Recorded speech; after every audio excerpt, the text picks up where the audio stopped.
partners that are part of that program. And if there are any policy issues in the future that would help that along, we'll come back to you. Okay. Should the Army still house the program manager office for the JLTVs, or would the Marines be a better landing spot for that?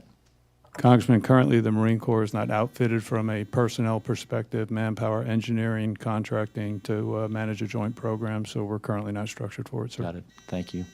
Admiral, in your testimony, you described the maritime rejuvenation as a whole of government and a whole of the nation effort from a fleet readiness perspective. What does that mean for expanding repair throughout and beyond traditional coastal yard base?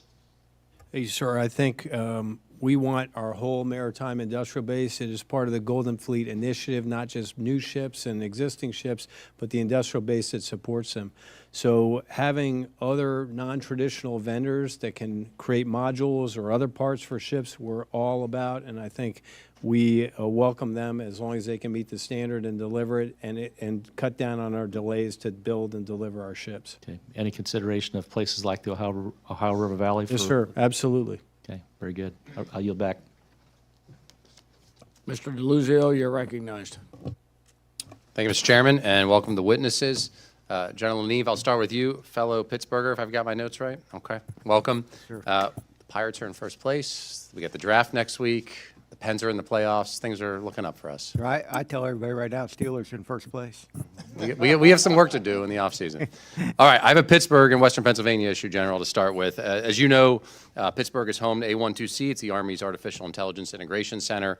My understanding, though, the President's budget has zeroed out this funding line, and I'm curious what that means for A12C, its presence in Pittsburgh. Where is the Army going here? Look, I think this is a pretty critical function, but also Pittsburgh as a hub in robotics and AI and more. I think this has been successful for the Army and for the country, but give me a sense, what's going on? What are we looking at potentially happening here in Western Pennsylvania? Yeah, sure. Thanks for the question. It has been incredibly successful, and I'm going to have to go back and take a look at where the budget is for that one and come back to you on the viability of it. Okay. Thank you. Please do. Look, there's also, as you know, there's good research that comes out of the institutions in Western Pennsylvania, which are among the best. So I'll look forward to hearing from that. I want to shift gears, and you heard from Mr. Messmer, I know Mr. Harrigan, Ranking Member Garamendi on right to repair, which, look, to me is pretty basic. It's about our service members having the power, so they've got the know-how to fix their stuff and for public money to be protected.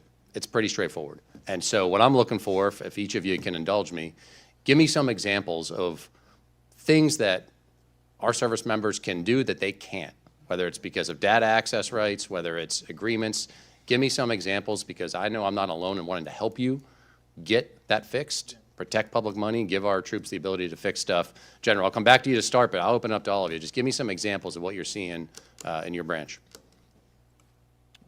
Sure, I'll give you. If I say general, I'm looking at 4 of you, so whoever wants to jump in. Sorry, Admiral. I'll give you a quick example from the Air Force. So the more data we can have at the subsystem level, at the component level, we could affect those repairs ourselves. We've been able to do that on some very old airplanes. Some of their new airplanes, we don't have the data. And so what we have to do is take out the whole system. We turn around and look on the shelf, the part's not there, and so then we have to take that same system out of another airplane. What this does is it triples the manpower to take a good system out of a bad airplane, put it in the airplane we're trying to fix, and then so that's, 2 hours to take it out, 2 hours to put it in. When the part shows up, another 2 hours. Whereas if we had the data to fix at the subsystem level ourselves, we wouldn't have to take out the whole system. Congressman, I give you 2 examples for the Marine Corps with our amphibious combat vehicle. So the engine control module on that vehicle, it's digital, and occasionally it requires software upgrades, which are cloud-based. We currently don't have the ability to do that software update. We have to bring in contractors to do that. Second example with that same platform is the rebuilding of brake calipers. We have the ability to rebuild brake calipers, but we don't have the permission to rebuild those in that vehicle. General, on both of those, Marines could do that work, but for this access to data. Absolutely, sir. Very good. Thanks. Hey, two examples, sir, one general, one specific. The general one I alluded to already about the intermediate maintenance. So if we can establish that shore duty for sailors to go become proficient in their system and send them back to ships, I think we'll have a world of good for us. So I'm bullish on that. Okay. I had breakfast with a information technology petty officer, so an IT2 in Puget, or Whidbey Island, who said she was frustrated because she didn't have the authority to go work on her network. So she's a network person. So we're taking care of that, but that's an example where she is frustrated in her professional life about not being able to do what she wants to do. Thank you, Admiral. Oh, General? Sure, thanks for the question. Every one of us can give you a bunch of different vignettes. In every one of our services, we have young Americans that can do this. Yeah. If we just give them the capability to do it. And I'll throw one out because there's a savings associated with this too.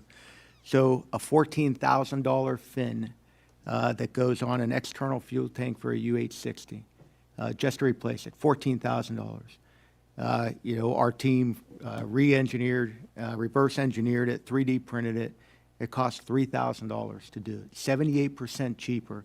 And that's one small example that can be done by the incredible Americans that serve in our formations that can do this if we just get the technical data and the ability to execute. I know that you've given us a lot of the capabilities to do it in the NDAA, but it's the technical data that we have to be able to go after. We've got to do more. As you say, our service members can do this stuff. We got to back you up. Thank you all. Thank you, Mr. Chairman. Mr. Kuda, you're recognized for 5 minutes. Thank you, Mr. Chair. General Leneve, do you know how many months there are between now and August 16th, 2029? I'd have to do the math real fast. Okay, I'll help you with Yeah, the math. thank It's you. 40 months. That's 3 years and 4 months. And that's when the leases expire at Pohakaloa. And given that we are far off into the distant future about that, I'd like to know, and I think it's important for the subcommittee to know, has the Army made any actual offers to the state of Hawaii for a new lease? Length of time, projected dollars? It's a simple yes or no. Have I gotten anything? Has the state of Hawaii received anything? I know that the negotiations are going back and forth, but I'm not sure from the team forward where they are right now. I do want to assure you that we want to do this in good faith. You're our Okay, neighbors. And we know we need. I know, and I appreciate that. Good faith doesn't mean ramming condemnation down our throat or holding it over our head as well. I can tell you that publicly there has been no offer, no discussion of an extension of a lease at all or renegotiation of a lease, no dollar amount. There is nothing in this budget that you're putting forward to even indicate that it would have been a consideration to provide a financial offer